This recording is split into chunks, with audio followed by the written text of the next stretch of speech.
আসসালামু আলাইকুম। ভিলেজ গাড়ি চ্যানেলে আপনাদের সবাইকে স্বাগত জানাই।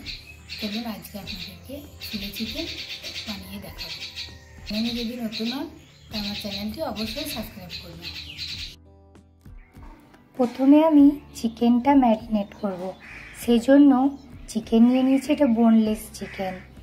বোনলেস চিকেনটা ভালো করে ধুয়ে পরিষ্কার করে নিয়েছি আর কেটেছি এরকম ছোট ছোট কিউবে। এরপর এটা ম্যারিনেট করে নেব। প্রথমে দিচ্ছি আদা রসুন বাটা, তারপর দিচ্ছি গোলমরিচের গুঁড়ো, গরম মশলার পাউডার, কাশ্মীরি লাল লঙ্কা 1 চামচ, আর এখানে দিয়ে দিচ্ছি স্বাদ মতো লবণ। এই সবগুলো মশলাকে আগে চিকেনের সঙ্গে ভালো করে মাখিয়ে নেব, যাতে মশলাগুলো চিকেনের গায়ে ভালো করে লাগে। এটা হাতে করেই করার চেষ্টা করবেন। এরপর এখানে একটা ডিম ভেঙে দিয়ে দিচ্ছি, এটা বাইন্ডিংয়ের জন্য, যাতে চিকেনটা ভালো করে ভাজা হয়। এরপর এখানে দিয়ে দিচ্ছি 2 চামচ কর্নফ্লাওয়ার, আর দিয়ে দিচ্ছি এর সাথে 1 চামচ ময়দা। এগুলোকেও হাতের সাহায্যে ভালো করে চিকেনের সঙ্গে মাখিয়ে নেব। হাতে করে মাখালে চিকেনের গায়ে মশলাটা বেশ ভালো লাগে। চলুন এরপর চিলি চিকেনের জন্য চিকেনটা ভেজে নিই। চুলোতে একটা কড়াই চাপিয়ে সেখানে প্রথমে ভাজার জন্য অল্প একটু সাদা তেল দেবো। সাদা তেল দেওয়ার পর এই ম্যারিনেট করা চিকেনগুলো এক একের পর ছেড়ে দেবো। চিকেনটা একটাও একটার গায়ে লাগবে না, আর খুব সুন্দর করে দেখুন ভাজা হচ্ছে। এগুলোকে একদম গোল্ডেন ব্রাউন হওয়া পর্যন্ত ভালো করে ভেজে নিতে হবে। চিকেনটা খুব সুন্দর ভাজা হয়েছিল। ভেজে নেওয়ার পর এটা একটা জায়গায় তুলে নেব। আপনাদেরকে দেখাচ্ছি যে ভাজাটা কীরকম হয়েছে। দেখুন কালারটাও খুব সুন্দর এসছে, বাইরে থেকে একদম ক্রিস্পি আর ভিতর থেকে একদম নরম। খুবই সুন্দর ভাজাটা হয়েছিল।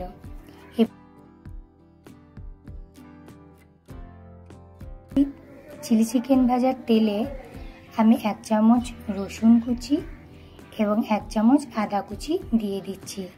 সঙ্গে সঙ্গেই দিতে হবে 1 চামচ ভিনিগার। এরপর সবজিগুলো দিয়ে দেবো।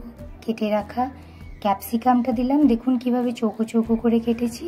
ওই ক্যাপসিকামের সাথেই দিয়ে দিতে হবে কোয়া ছাড়িয়ে রাখা পেঁয়াজ। দেখুন পেঁয়াজগুলো এইভাবেই কেটে নেবেন। ভালো করে এইগুলোকে সটে করে নিতে হবে, মানে একটার সঙ্গে একটা ভালো করে ভেজে নিতে হবে। তবে গোল্ডেন ব্রাউন করলে হবে না, একদম হাই আঁচে ভালো করে ভেজে নিতে হবে। এরপর এখানে দিয়ে দিচ্ছি গোলমরিচের গুঁড়ো। একের পর সসগুলো দিয়ে দেবো। এখানে আমি দিয়ে দিচ্ছি টমেটো সস, টমেটো কেচাপ 2 চামচ মতো টমেটো কেচাপ এখানে দিয়েছি। এরপর দিয়ে দিচ্ছি 2 চামচ সয়া সস, 1 চামচ আর 1 চামচ দেবো। এই 2 চামচ সয়া সস দেওয়ার পর এটাকে ভালো করে সবজির সঙ্গে ভালো করে নাড়াচাড়া করে নেব। ভালো করে নাড়াচাড়া করে নেওয়ার পর এখানে ওই আগে থেকে ভেজে রাখা চিকেনগুলো দিয়ে দেব। চিকেনের সঙ্গেও এটা ভালো করে মাখামাখি করে নেব। আপনারা যদি চিলি চিকেনে ঝোল পছন্দ না করেন, একটু ড্রাই শুকনো শুকনো পছন্দ করেন, তাহলে এই স্টেজে একটু নাড়াচাড়া করে নামিয়ে নেবেন।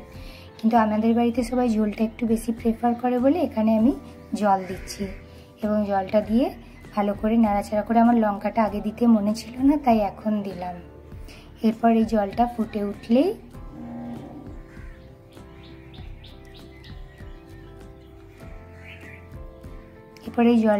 উঠলেই এখানে আগে থেকে বানিয়ে রাখা কর্নফ্লাওয়ার আর জলের একটা মিশ্রণ বানিয়ে চিলি চিকেনের উপর অল্প অল্প করে ঢেলে দেবো। তাতে কি হবে, চিলি চিকেনের যে ঝোলটা গাঢ় ভাবটা, সেই গাঢ় ভাবটা আসবে। এরপর কিছুক্ষণ ফুটিয়ে নিলেই আপনারা দেখতে পাবেন চিলি চিকেনের জলটা আস্তে আস্তে গাঢ় হয়ে আসছে। যেরকম চিলি চিকেনের টেক্সচারটা হয় ঠিক সেরকম। এরপর আমার চিলি চিকেনটা হয়ে গিয়েছে, চলুন নামিয়ে নিই। দেখুন চিলি চিকেনটা কত সুন্দর হয়েছে, আর বিশ্বাস করুন খেতেও অসাধারণ হয়েছিল। এরপর আমি আপনাদেরকে ঝোলটাকে একটু তুলে দেখাই। দেখুন ঝোলটাও একদম হয়েছে না রেস্টুরেন্টের মতো গাঢ়, আর খেতেও একদম রেস্টুরেন্টের মতো হয়েছিল। এটা আমাদের বাড়িতে সবাই ফ্রাইড রাইসের সঙ্গে খেতে পছন্দ করে, তাই আমরা ফ্রাইড রাইস বানিয়েছিলাম। আপনারা এটা নুডলসের সঙ্গেও খেতে পারেন। খুব ভালো লাগে। তো চলুন, ভিডিওটা শেষ পর্যন্ত দেখার জন্য অনেক অনেক